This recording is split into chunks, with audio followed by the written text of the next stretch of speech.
So this is the last video in this series with memory, and there's a fair bit going on here. A lot of it's duplication though.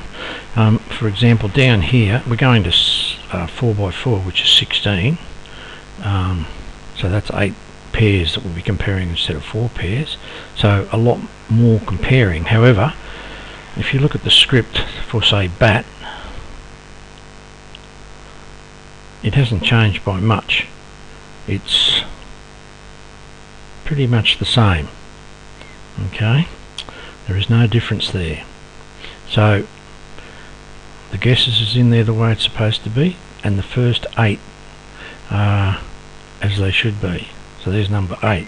So to get more pictures, it's really just a matter of, okay, well, I'll go to cat and I'll have a cat one, and my script will become number 9, and everything else will be put position, etc, etc. And the thing that I need to change is that I insert cat at temp, and or whatever name you get cut, and then you need to broadcast a cat instead, and that one is compared to this one.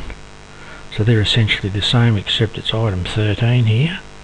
And then so cat is 9, 10, 11, 12, 13, 14, 15, 16.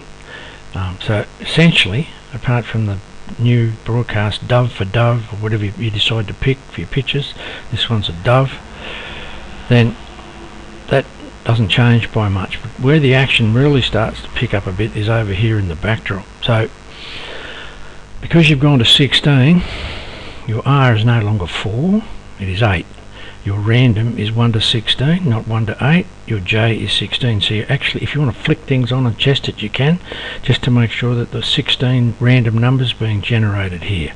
Okay, so that's pretty much the same. You hide the guess, you show the guess appears where it's supposed to be, how many guesses it took. But here's where I made quite a few changes, because the positions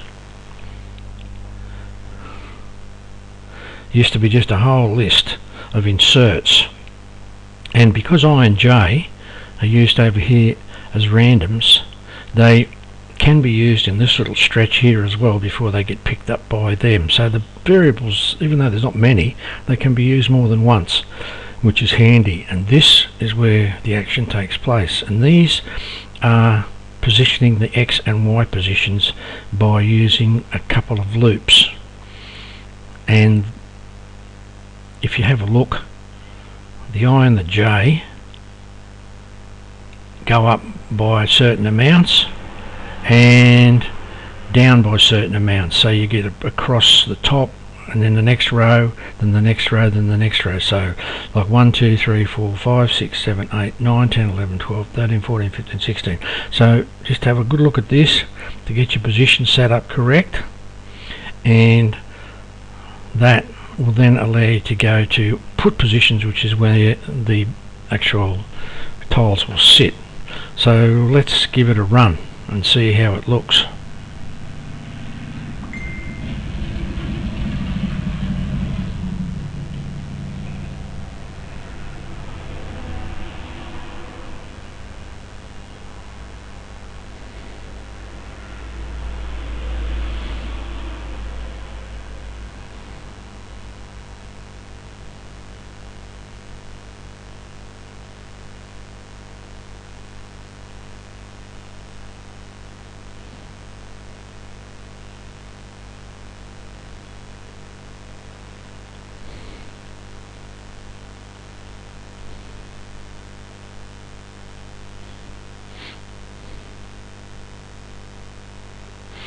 Congratulations, you took 16 guesses.